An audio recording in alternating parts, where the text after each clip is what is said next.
우리 하나님의 말씀을 함께 보겠습니다. 고린도전서 15장 12절에서 19절까지의 말씀입니다. 고린도전서 15장 12절에서 19절까지의 말씀.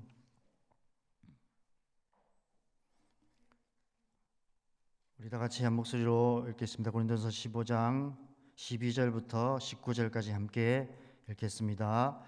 그리스도께서 죽은 자 가운데서 다시 살아나셨다 전파되었거늘 너희 중에서 어떤 사람은 어찌하여 죽은 자 가운데서 부활이 없다 하느냐. 만일 죽은 자의 부활이 없으면 그리스도도 다시 살아나지 못하였으리라. 그리스도께서 만일 다시 살아나지 못하셨으면 우리가 전파하는 것도 헛것이요 또 너희 믿음도 헛것이며 또 우리가 하나님의 거짓 증인으로 발견되리니 우리가 하나님이 그리스도를 다시 살리셨다고 증언하였음이라. 만일 죽은 자가 다시 살아나는 일이 없으면 하나님이 그리스도를 다시 살리지 아니하셨으리라. 만일 죽은 자가 다시 살아나는 일이 없으면 그리스도도 다시 살아나신 일이 없을 것이요 그리스도께서 다시 살아나신 일이 없으면 너희의 믿음도 헛되고 너희가 여전히 죄 가운데 있을 것이요 또한 그리스도 안에서 잠자는 자도 망하였으리니 만일 그리스도 안에서 우리가 바라는 것이 다만 이 세상의 삶뿐이면 모든 사람 가운데 우리가 더욱 불쌍한 자이리라. 아멘. 우리 잠깐 개인적으로 묵상하는 시간을 갖겠습니다.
함께 말씀을 보겠습니다.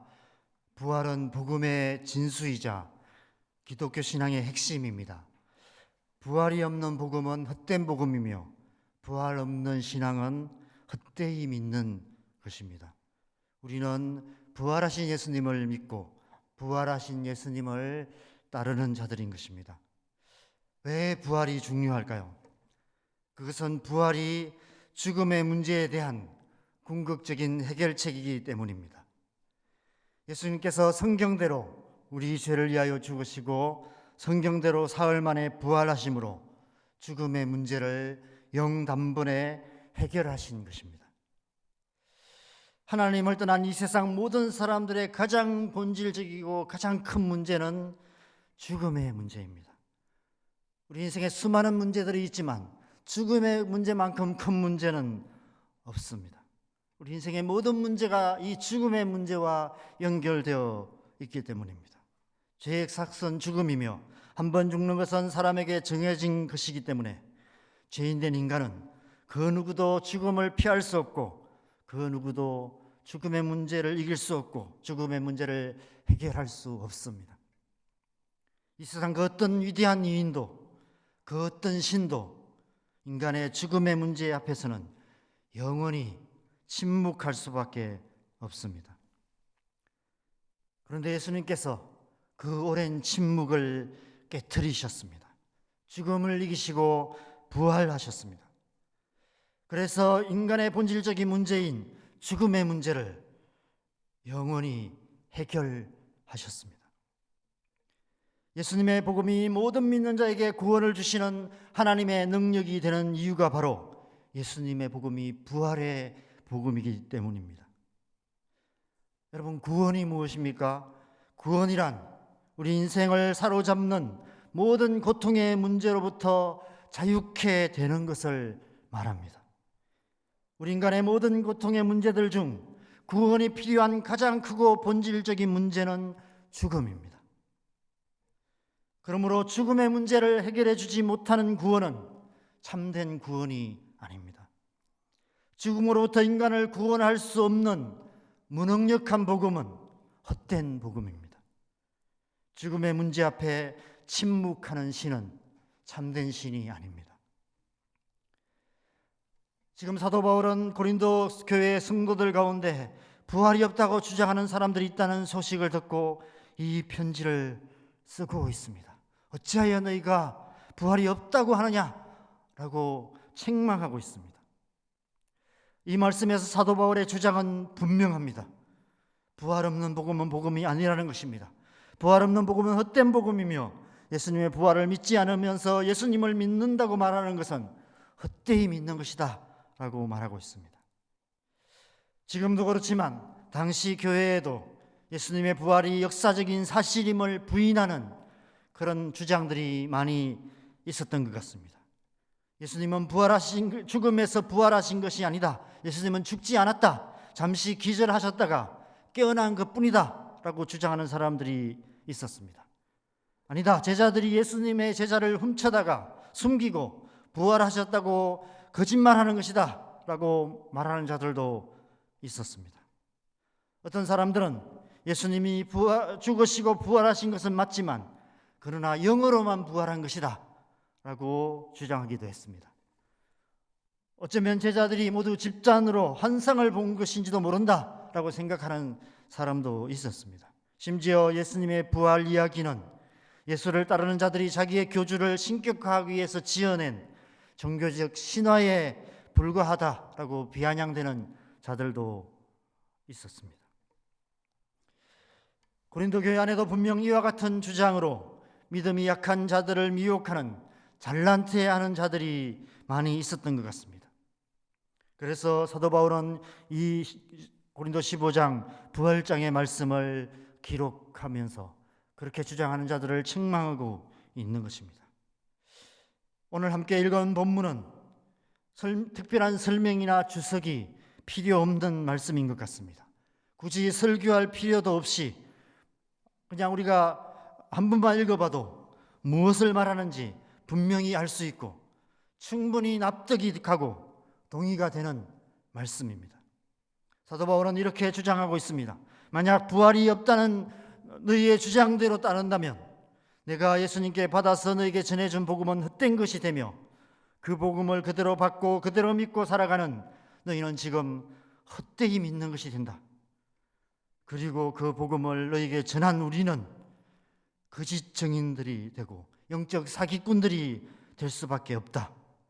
만약 예수께서 부활하시지 않으셨다면 너희의 모든 믿음은 구원을 얻지 못하는 헛된 믿음이 되며 너희는 여전히 죄 가운데 멸망할 수밖에 없을 것이다. 그리고 그 복음을 그대로 믿고 그 복음 때문에 고난과 핍박 가운데 순교한 잠자는 자들은 완전히 망한 것이 되며 그 복음에 생명 걸고 살아가는 우리 모두는 이 세상에서 가장 불쌍한 자들이 된다. 여러분, 정말 그렇지 않습니까? 만약 부활이 없다면 우리는 영원히 해결할 수 없는 죽음의 문제 속에 여전히 두려워하며 죽음 앞에 두려워하며 죽기를 무서워하여 일생에 매여 사단의 종로로 타는 그런 삶을 살아갈 수밖에 없습니다. 부활이 없는 복음은 단지 이 세상에서 잘 살아가는 삶의 문제만을 다루는 반쪽짜리 복음이 될 수밖에 없으며, 그렇다면 우리가 굳이 그 복음을 믿을 이유가 없는 것입니다. 고난과 핍박과 순교를 당하면서까지 그 복음에 목숨 걸 이유가 없는 것입니다. 왜냐하면 이 세상에는 삶의 문제에 대한 해답을 주는 다른 복음들도 많이 있기 때문입니다.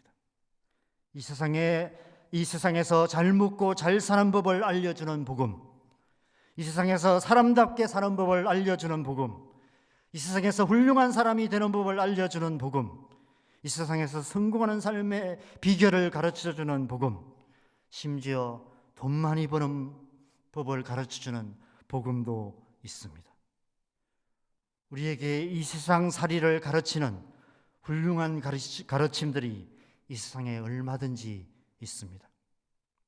이 세상의 종교들과 철학들과 사상들과 학문들을 통해서도 우리는 얼마든지 삶의 문제들에 대한 해답을 찾을 수 있고, 그래서 더 나은 삶을 영위할 수 있습니다. 어쩌면 인간의 힘과 노력만으로도 하나님 나라와 비슷한 세상을 만들 수 있을지도 모릅니다.